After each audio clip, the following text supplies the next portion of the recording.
Bem-vindos ao mais bonito vídeo que terá esse canal. Talvez em toda a sua existência, embora a gente não conheça tão bem assim o futuro. Chegou a vez de abordar o milagre de Lima. Milagre que eu vivi por estar ali e talvez por isso tenha sido tão linda a jornada, o presente de aniversário que eu me dei, de reassistir, reviver e analisar aqueles lindos dias em Lima. Aliás, se você quiser assistir o vídeo documentário tático que eu fiz sobre o Flamengo de 1981, campeão mundial, clica no banner aqui em cima e você não vai se arrepender. Caso você já tenha visto, vamos seguir aqui para falar sobre o milagre de Lima e o time que até o fim lutou pelo seu resultado. E se você quiser lutar para trabalhar com futebol e ter ali o conhecimento da tática iniciado ali na sua vivência profissional, chegou a hora de você aproveitar uma promoção imperdível, que é a maior promoção da história das análises táticas, tá, nesse país, que é um curso por R$ 97,00. Você vai aprender tática, vai aprender muito mais sobre futebol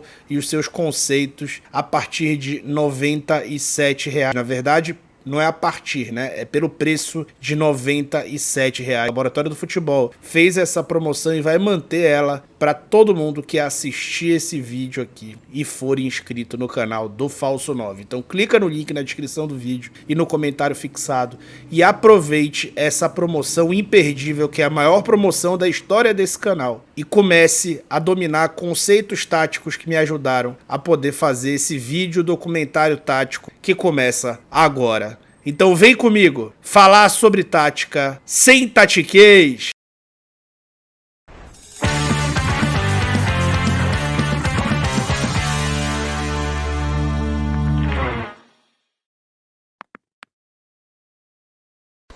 Deixa o like aí que deu bastante trabalho, foi mais de uma dezena de horas aqui para preparar esse vídeo e valeu muito a pena, tá? Mas deixa o like para o máximo de gente receber esse conteúdo e poder reviver um pouco aqueles dias tão felizes. Eu adianto que esse vídeo vai ter participações especialíssimas, tá bom? Vocês vão acompanhando ao longo do vídeo. Flamengo e Lima foram a campo no belíssimo estádio com as seguintes escalações, né? E times espelhados, incrível, né? Como foram times espelhados, os dois times com uma proposta de jogar com dupla de ataque em 4-1-3-2, mas um Flamengo que foi bastante mudado para aquela partida, né? Não de atletas, né? Foi um daqueles poucos jogos que esse time jogou junto, mas foi bastante mudado em termos de movimentação inicialmente no jogo. O Everton Ribeiro começou de atacante em dupla com o Gabriel, o Arrascaeta começou pelo lado direito e o Bruno Henrique começou pelo lado esquerdo. O plano de jogo inteiro passava pelo Bruno Henrique. Aliás, gente, é de certa forma rotineiro que os planos de jogo do Flamengo tenham passado pelo Bruno Henrique em jogos importantes. Isso é incrível como acontece, incrível o poder de decisão do BH 27, né? O maior 27 da história do Flamengo.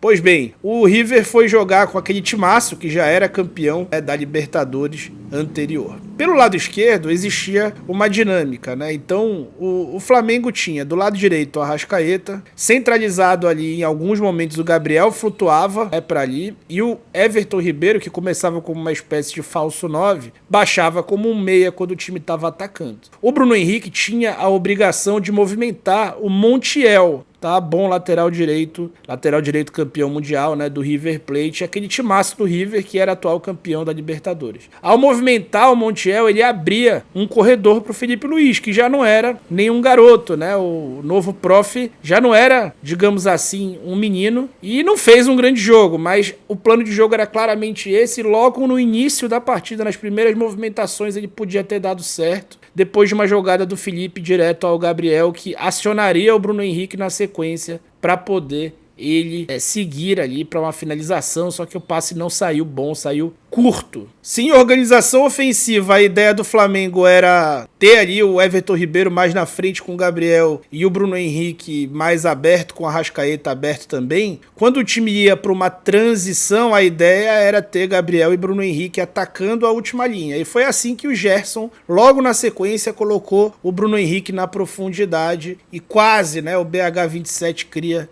uma jogada de perigo para um Flamengo que iniciava o jogo muito melhor do que o River até aquele momento, né? O River que ia jogar tanto ofensiva quanto defensivamente naquele 4-1-3-2, utilizando um atual conhecido, né, rubro-negro, o Nico de la Cruz pelo lado esquerdo. Só que a ideia de jogo do River para atacar era diferente da ideia do Flamengo para atacar. Se o Flamengo precisava atacar a última linha do River, baseado na velocidade e na explosão dos seus dois atacantes, né, que não jogavam necessariamente no comando do ataque o tempo inteiro e jogavam um aberto, o outro se movimentando muito, um meia fazendo ali o falso 9 em algum momento do jogo, o River não. O River dependia desses dois atacantes fazendo pivô. Então a ideia de jogo era acionar esses caras no pivô para que eles pudessem acionar alguém que chegasse em profundidade. Do lado direito, quem fazia a profundidade seria o Montiel. Do lado esquerdo, quem ia fazer essa profundidade seria o próprio De la Cruz, que quase sai ali na cara do gol logo no início da partida. Aquele Flamengo era notabilizado por marcar alto muito bem.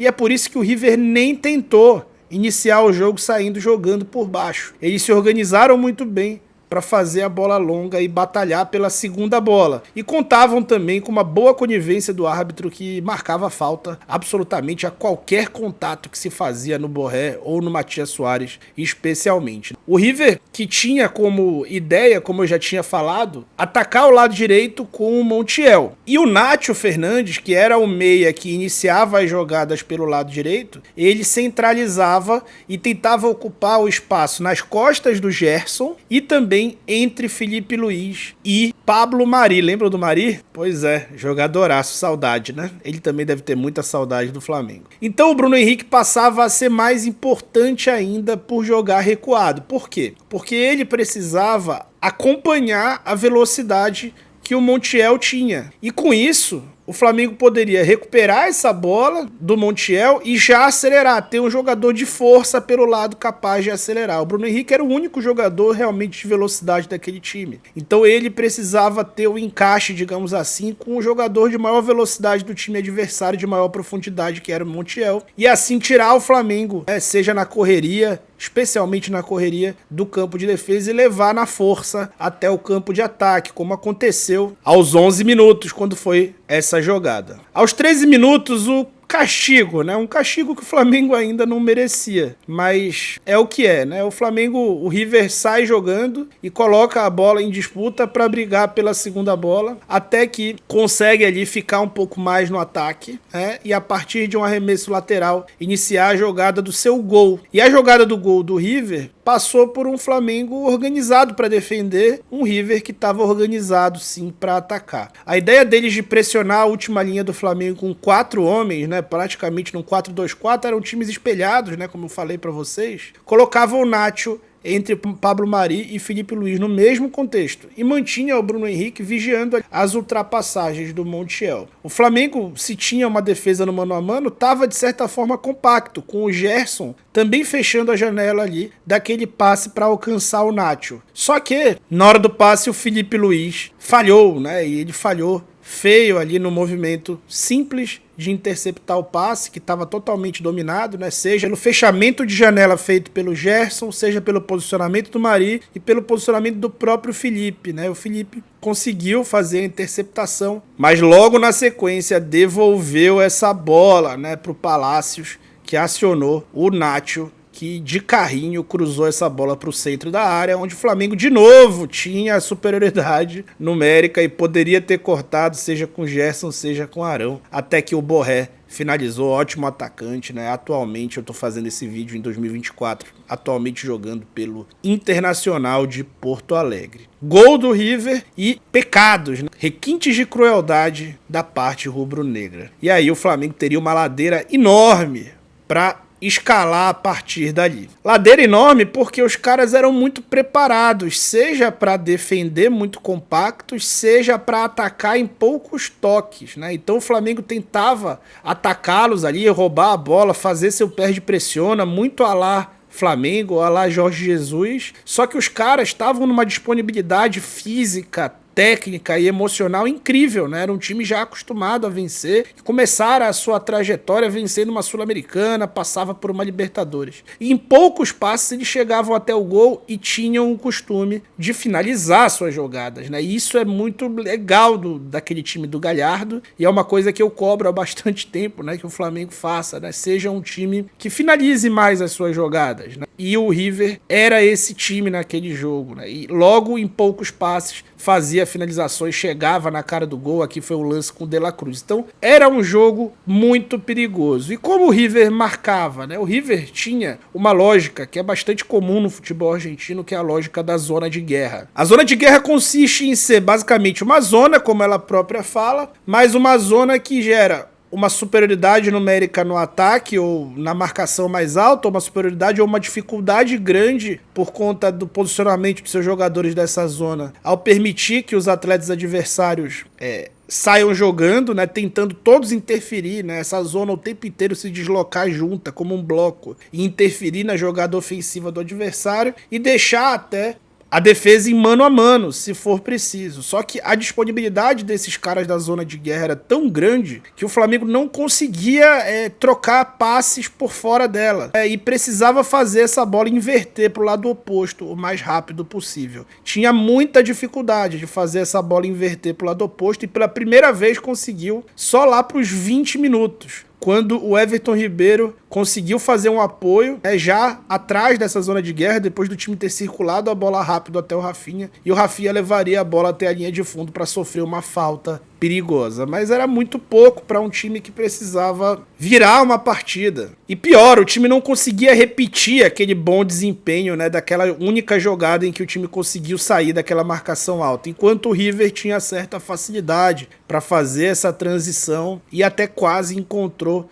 um outro gol aos 36 minutos, depois desse chute, que nos torturou um pouquinho lá de dentro do estádio e nos fez imaginar coisas terríveis aos 36 minutos pelo Ezequiel Palacios. Diego Alves foi na bola, mas a bola realmente foi um chute muito, muito forte e quase aumentou o placar ali pro River Plate. Nesse finalzinho de primeiro tempo, tentando criar alguma alternativa para abrir essa última linha do River e fazer essa zona de guerra baixar ou se espalhar, o Jorge Jesus fez uma mudança tática, né? Trouxe o Gabriel aberto pro lado direito, o Bruno Henrique aberto pelo lado esquerdo, devolveu o Everton Ribeiro pro lado mais à esquerda do meio de campo e colocou o Arrascaeta como uma espécie de falso 9, fazendo ali uma espécie de 4-3-3. E até quase consegue, né, gerar uma situação importante com o Felipe Luiz fazendo um passe por dentro ali pro Arrascaeta, que acionou o Bruno Henrique. Só que a porta estava fechada e o time precisava circular essa bola muito rápida para conseguir vencer essa grande barreira que o River Plate fazia. Um time muito bem treinado, era um time muito bem treinado pelo Galhardo, que voltou para lá. Os times voltaram para o segundo tempo sem nenhuma mudança de peças, mas o Flamengo já abrindo mão do Everton Ribeiro jogando mais centralizado como atacante, já colocando ele pro lado direito, o Arrascaeta mais à esquerda naquele início,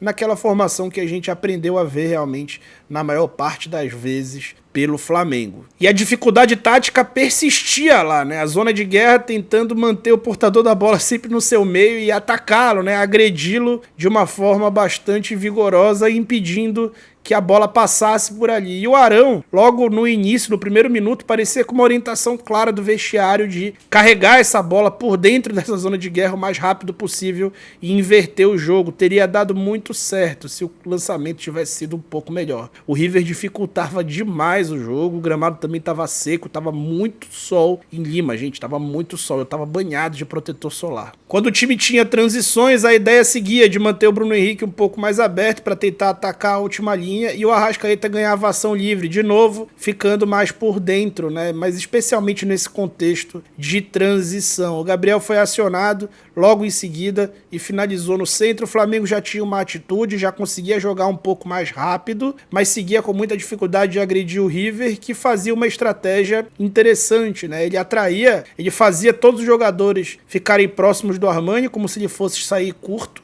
né? E esses caras faziam uma pressão para trás, descompactando a dupla de ataque do River. Então o Matias Soares e o Borré ficavam largados lá no meio da defesa do Flamengo. Só que esse movimento dos jogadores do River de ficar todos no seu campo também atraía o Flamengo, que precisava marcar alto para o campo do River. Então na hora que o Armani fazia esse chutão, essa bola longa para alcançar a dupla de ataque, o Flamengo ficava descompacto e o River já passava a atacar esse espaço com os jogadores do meio que já estavam coordenados para fazer isso. E de novo, vencer a segunda bola, né? Era impressionante a quantidade de repertório que o River tinha para vencer essa batalha territorial e ter ali sempre perigo nas costas dos laterais rubro-negros, que ficaram muito expostos o jogo inteiro, e também da dupla de zaga do Flamengo, que fez um partidaço. Então o River utilizava as bolas longas e tinha também risco, sempre tem risco um pouco, né, disso. E aí o Pablo Mari, ao fazer um chutão depois de limpar uma bola longa,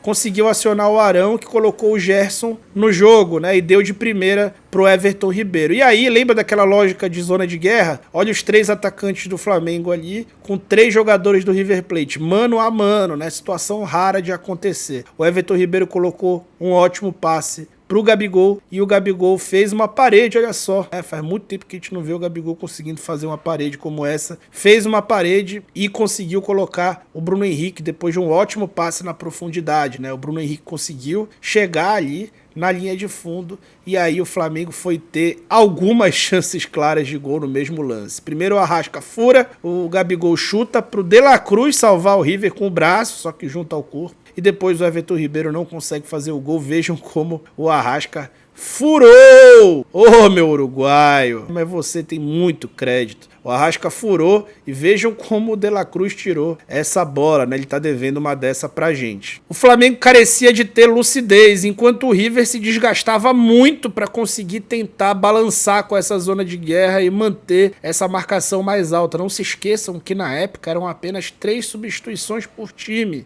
Esse jogo foi no contexto de pré-pandemia, né? Pouquíssimo tempo antes do início da pandemia. E naquela época o futebol mundial só aceitava 3 substituições. Eu gostava mais só de 3 substituições. E era um time que fazia uma disponibilidade física muito grande, tá? Muito grande. E o Flamengo carecia de ter lucidez que foi conquistada quando a camisa 10 entrou no campo. A camisa 10 do Zico, que vestiu muito bem a Diego, que assumiu essa responsabilidade a cada fisioterapia, né? A cada sessão de fisioterapia que ele fez para se recuperar. A camisa 10 entrou em campo e mudaria, né, o rumo daquela partida pro Flamengo, né? O Diego passa a participar do jogo logo que entra. Assim como o River fez uma outra mudança que foi importante pro Flamengo também.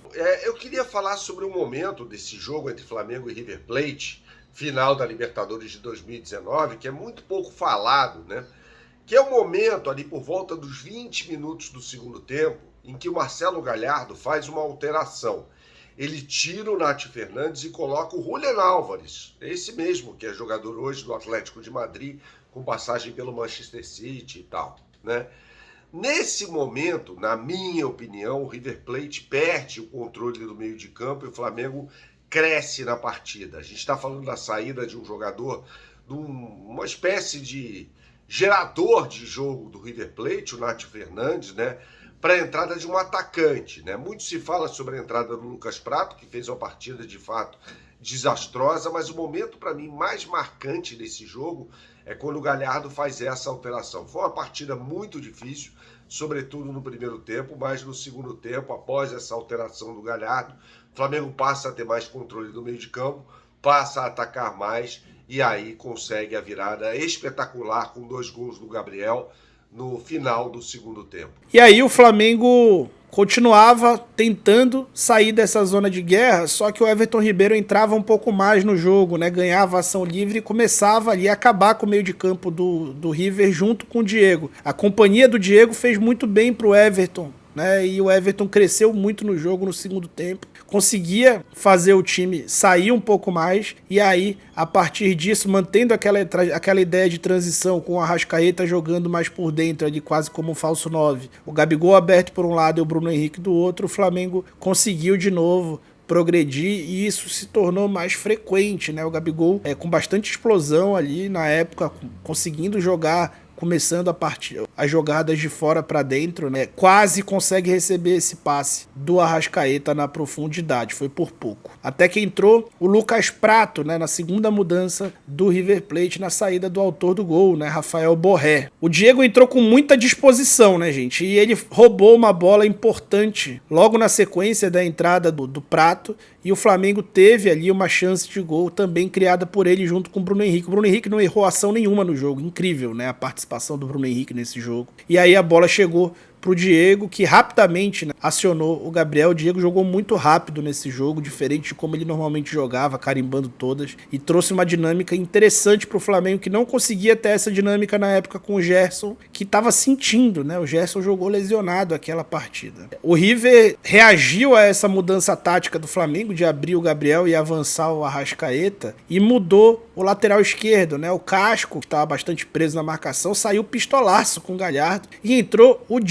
Pablo Dias, que é um zagueiro. E isso ajudou o Flamengo. Foi uma má mexida do Galhardo, que passou a entregar o corredor direito para o Flamengo progredir. Então o Pablo Dias, como era zagueiro, ele ficava muito mais preocupado em não tomar a bola nas costas do que em saltar ali pressão, sair para caçar o Rafinha ou quem por ali estivesse. E o Flamengo conseguiu ganhar terreno por aquela zona, fixando o Gabigol no Pablo Dias e tirando ele ali dessa possibilidade de parar os avanços ali do Rafinha, né? E assim o Flamengo continuou tentando com bola na área, tentando acionar o Bruno Henrique, tentando acionar o Gabriel, mas sem voltar a produzir chances claras de gol por ali. Só que se o Diego trouxe ofensividade e dinamismo, né, que o Gerson não estava trazendo naquele momento, ele não trouxe a mesma proteção. E o Flamengo jogava um jogo de alto risco, né? Aqui o Diego foi desarmado e o River teve um contra-ataque 3 contra 2. E aí, por muita sorte rubro-negra, né, o Lucas Prato, que era um bom atacante, tomou uma péssima decisão ali, finalizou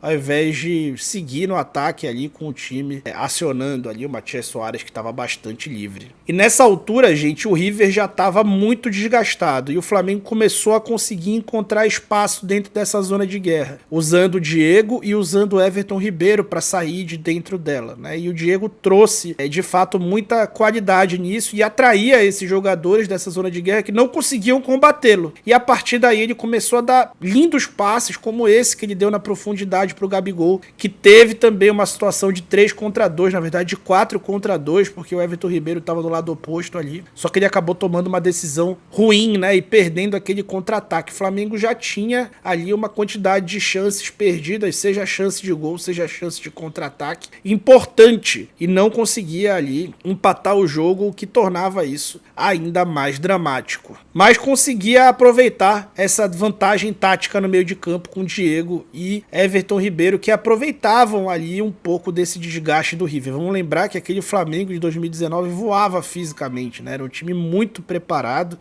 fisicamente e eles estavam sempre sobrando nos finais de partidas, né? O Everton Ribeiro conseguia progredir ali, passar por aquela zona de guerra e colocar o Flamengo na linha de fundo de novo para conseguir um escanteio naquela ocasião. Outra mudança no Flamengo, e saiu o William Arão, aumentando o risco, né? Entrou o Vitinho no lugar do William Arão, recuando o Diego para primeiro volante, né? Foi a primeira ocasião ali do Diego como primeiro volante, o Diego que seria campeão brasileiro de 2020 com o Rogério Ceni como primeiro volante. E o Vitinho entrou no lugar do Arão, então o Vitinho faria a partir dali a função que era do Gerson, inicialmente o Diego faria a partir dali a função do próprio Arão, que acabara de sair do campo e tentava se manter calmo. Eu, quando fui para o jogo em Lima, eu decidi que eu não seria um analista. Eu já trabalhava como analista, mas eu decidi curtir o jogo, ser um torcedor. Fui para a arquibancada, mas eu não consegui escapar de uma análise, que era o quão calmo estava aquele time. Aquele time parecia que sabia que o gol sairia a qualquer momento, como de fato saiu, né?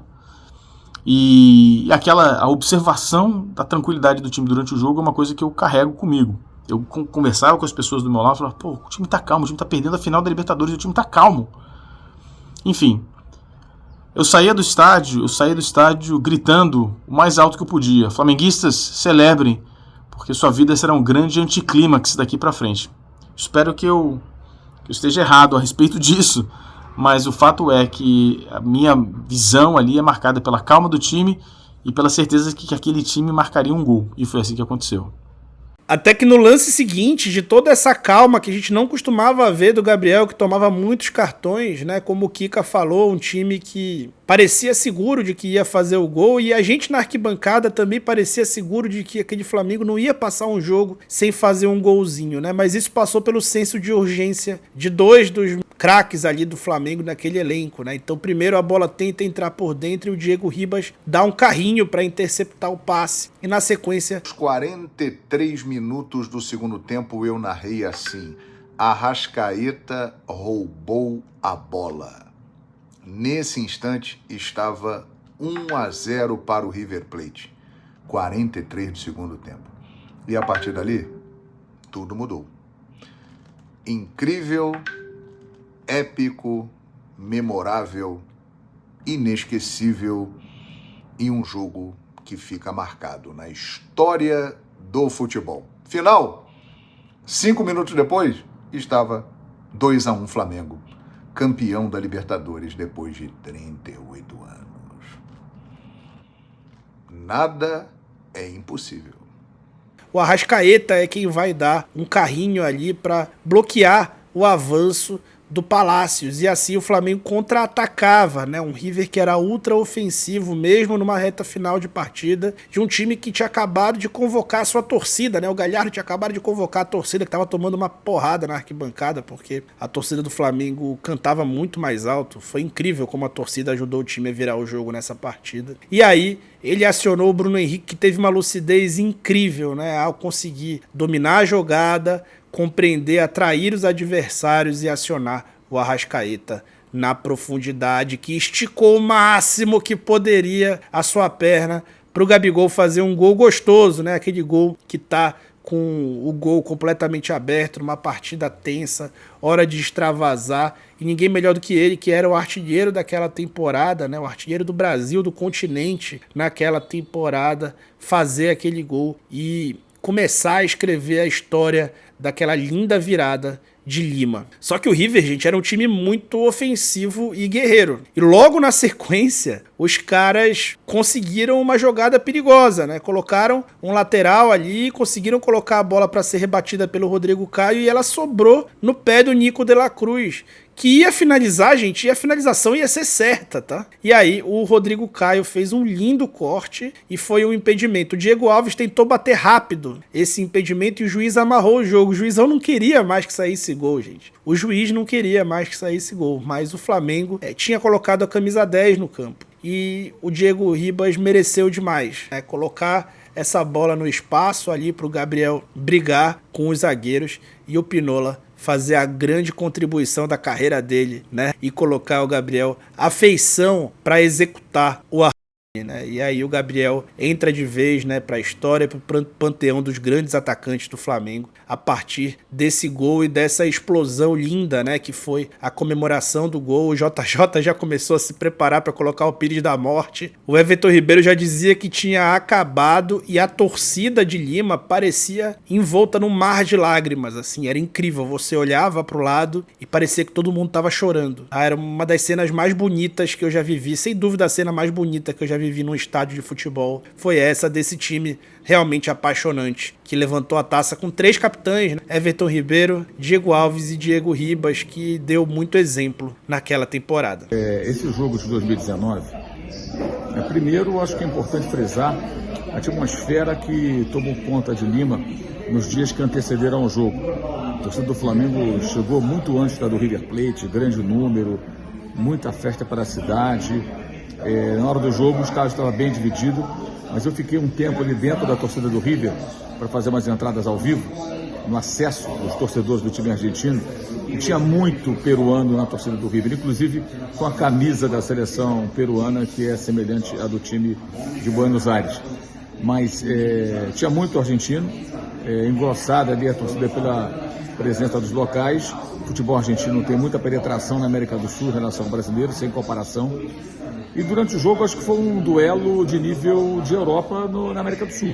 Primeiro tempo do Galhardo, segundo do Jesus. Primeiro tempo do River, que meio que esganou o Flamengo não conseguiu jogar, mas no segundo o Flamengo já merecia o gol quando chegou ao empate no final, né? Já tinha perdido chances claras, o Armani tinha trabalhado, e o gol acontece no momento em que o empate já era visto por todos os rubro-negros como se fosse uma vitória, que levaria o time à prorrogação. E a vitória, como aconteceu, foi um dos momentos mais incríveis do futebol e da história do Flamengo, né? Ter testemunhado aquilo foi um privilégio, acho que para todos que lá estavam, e um momento realmente extremamente emocionante do futebol e na história do Flamengo. Uma pena ver hoje o protagonista, né, autor dos 2 gols, vivendo uma fase tão difícil.